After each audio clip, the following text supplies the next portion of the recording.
मैं शतरंज का शौकीन नहीं था, इसलिए धोखा खा गया। आप मोहरे चल रहे थे, मैं रिश्तेदारी निभा रहा था। कुछ इसी लफ्ज और अपने शायराना अंदाज में आरजेडी के पूर्व मंत्री श्याम रजक ने आज ही 22 अगस्त को पार्टी से प्राथमिकता सदस्यता से इस्तीफा दे दिया। आइए जानते हैं लालू राबड़ी के नेतृत्व वाली बिहार की पूर्व सरकार में प्रभावी मंत्री रहे श्याम रजक क्यों राष्ट्रीय जनता दल पार्टी से अचानक खफा हो गए और आगे उनका क्या प्लान है। आरजेडी के राष्ट्रीय अध्यक्ष लालू प्रसाद यादव को श्याम रजक ने अपना इस्तीफा भेजा। पार्टी में राष्ट्रीय महासचिव के पद पर श्याम रजक थे। अपने इस्तीफे में श्याम रजक ने अपने दिल की बात लिखी है। इसके साथ ही श्याम रजक ने लिखा कि मैं शतरंज का शौकीन नहीं था, इसलिए धोखा खा गया। आप मोहरे चल रहे थे, मैं रिश्तेदारी निभा रहा था। आपको बता दें कि श्याम रजक की गिनती लालू यादव के करीबी नेताओं में होती रही।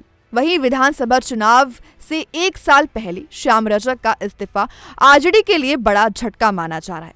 श्याम रजक पहले भी आरजेडी से अलग हो चुके हैं और जेडीयू में शामिल हो गए थे।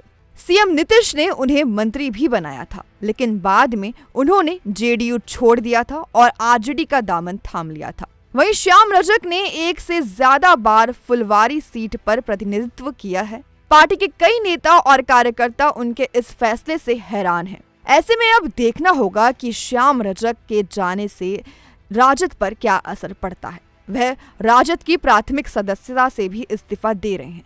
आरजेडी से इस्तीफे के बाद श्याम रजक ने मीडिया से बात की। उन्होंने कहा कि 14 साल पहले वो जेडीयू से आरजेडी में लौटे थे, तो उन्हें आरजेडी में बड़ी भूमिका देने का वादा किया गया था, पर उन्हें वो जगह नहीं मिली। हालांकि उन्हें पार्टी का राष्ट्रीय महासचिव जरूर बनाया गया, पर उन्हें ना तो विधानसभा चुनाव में टिकट मिला और ना विधान परिषद भेजा गया। लोकसभा और राज्यसभा चुनाव में भी वो हाशिए पर रहे।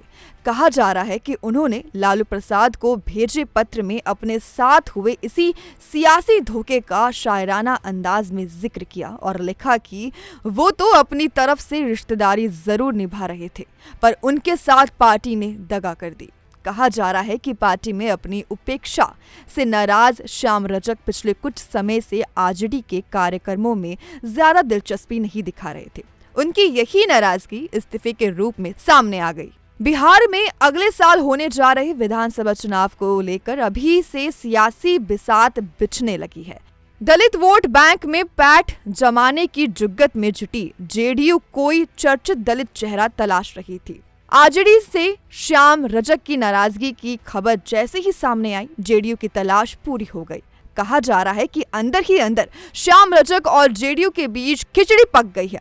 हालांकि इस्तीफे के बाद श्याम रजक ने अपने पत्ते तो नहीं खोले, पर सूत्रों का कहना है कि वो सितंबर के महीने में अपने समर्थकों के साथ दूसरी बार जेडीयू में लौट सकते हैं। 2020 के विधानसभा चुनाव से पहले उनके जेडीयू से इतने तल्ख रिश्ते हो गए थे कि मुख्यमंत्री नीतीश कुमार ने कैबिनेट मंत्री के रूप में उन्हें मंत्रिमंडल से बर्खास्त कर दिया था। उन्हें जेडीयू से भी निष्कासित कर दिया गया था, पर एक बार फिर उनके जेडीयू में लौटने की अटकलें लगाए जा रही हैं। राजद ने 2024 के लोकसभा चुनाव में समस्तीपुर सुरक्षित सीट से चुनाव लड़ने का भी लक्ष्य रखा था, लेकिन ये सीट दूसरे महागठबंधन के तहत कांग्रेस के खाते में चली गई। बार बार निराश मिलने से उनकी राजद से दूरी बढ़ती गई और उन्होंने इस्तीफा दे दिया। बता दें कि श्याम रजक ने 21 अगस्त 2024 को दलितों के आरक्षण में क्रीमी लेयर एवं वर्गीकरण करने के विरुद्ध एक दिवसीय भारत बंद का आह्वान किया था। 20 अगस्त को श्याम रजक ने सोशल मीडिया पर एक वीडियो शेयर किया। उन्होंने दलितों और अनुसूचित जनजातियों को वर्गीकृत करने के न्यायपालिका के फैसले पर सवाल उठाते हुए पूछा कि संविधान की कौन सी धारा इसका समर्थन करती है। उन्होंने सभी दलितों और उनके समर्थकों से बाबा साहिब अम्बेडकर को श्रद्धांजलि देने के लिए भारत बंद के दौरान सड़क जाम करने का आग्रह किया। राजक ने अपने वीडियो में मैसेज में कहा, जिस तरह से दलितों पर हमले हो रहे हैं और उन पर अत्याचार हो रहे हैं, दलितों की उपेक्षा की जा रही है। श्याम रजक ने अभी कोई खुलासा नहीं किया है, लेकिन नीतीश कुमार की जदयू में ही इनके शामिल होने की अटकलें लगाई जा रही हैं। बिहार में एक महत्वपूर्ण दलित नेता के रूप में जाने जाने वाले श्याम रजक ने हाल ही में बिहार के मुख्यमंत्री नीतीश कुमार से उनके आवास पर मुलाकात की थी। तो हमारी आज की इस जानकारी में इतना ही। अब इस पर आपकी क्या राय है हमें कमेंट सेक्शन में जरूर बताएं। साथ ही देखते रहिए द न्यूज़ 15 वीडियो को लाइक, चैनल को सब्सक्राइब करना बिल्कुल ना भूलें।